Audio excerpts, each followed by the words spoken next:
Assalamualaikum warahmatullahi wabarakatuh.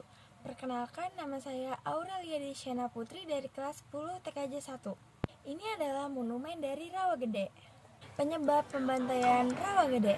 Pasca proklamasi kemerdekaan Indonesia, tentara Belanda masih terus berusaha menguasai kembali wilayah Indonesia dengan melancarkan agresi militer Belanda 1 pada 21 Juli sampai 5 Agustus 1945.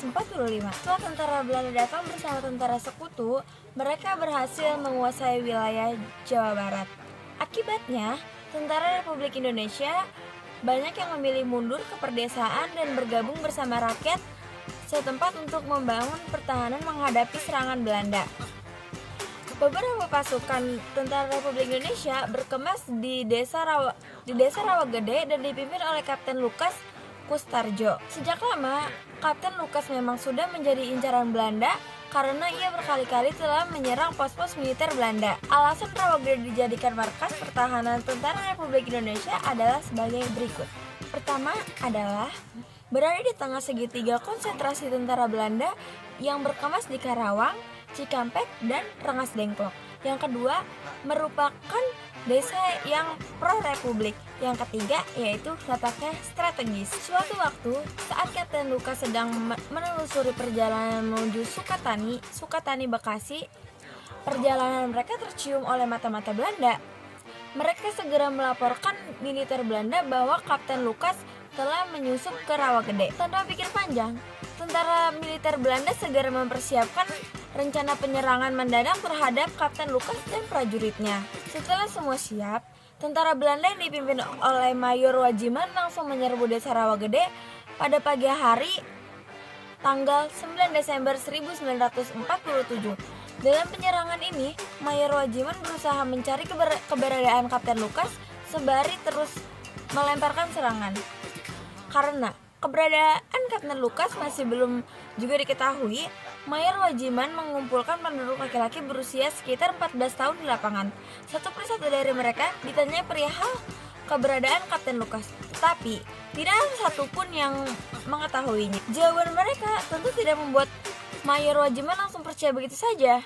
Para pria ini kemudian memerintahkan jongkok membelakangi tentara Belanda dengan kedua tangan diletakkan di atas kepala. Dalam sekejap, evakuasi demi evakuasi berlangsung dari satu tempat ke tempat lainnya.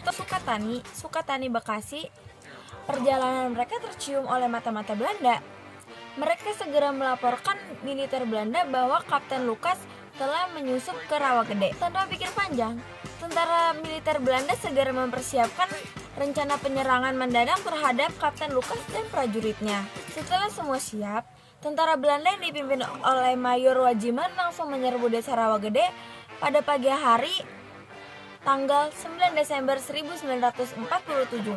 Dalam penyerangan ini, Mayor Wajiman berusaha mencari keberadaan Kapten Lukas sembari terus melemparkan serangan. Karena keberadaan Kapten Lukas masih belum juga diketahui, Mayor Wajiman mengumpulkan penduduk laki-laki berusia sekitar 14 tahun di lapangan. Satu persatu dari mereka ditanyai perihal keberadaan Kapten Lukas, tetapi tidak ada satupun yang mengetahuinya. Jawaban mereka tentu tidak membuat Mayor Wajiman langsung percaya begitu saja. Para pria ini kemudian memerintahkan jongkok membelakangi tentara Belanda dengan kedua tangan diletakkan di atas kepala. Dalam sekejap, evakuasi demi evakuasi berlangsung dari satu tempat ke tempat lainnya. Setelah itu, aksi mereka dilanjutkan dengan melakukan penggeledahan di daerah-daerah pelosok. Dalam sekejap, mayat-mayat mulai berjatuhan setelah dievakuasi oleh Belanda. Korban pembantaian ini umumnya berasal dari kalangan sipil. Keesokan harinya, setelah penduduk desa masih hidup memberanikan diri keluar dari rumah mereka. Begitu keluar, mereka langsung melihat banyak mayat bergelimpangan. Jumlah korban yang tewas akibat pembantaian Rawagede yakni mencapai 431 orang. Untuk mengenang para korban pembantaian Rawagede, pemerintahan Kabupaten Karawang memerintahkan Kepala Desa Rawagede membuat Taman Makam Pahlawan. Kemudian, sejak tanggal 10 November 1951, Taman Makam Pahlawan Rawagede dikukuhkan menjadi Taman Makam Pahlawan Sempurna Raga Rawagede. Dan ini adalah fotonya. Sementara itu, Kapten Lucas yang menjadi incaran utama Belanda berhasil meloloskan diri dan wafat pada tanggal 8 Juni 1977.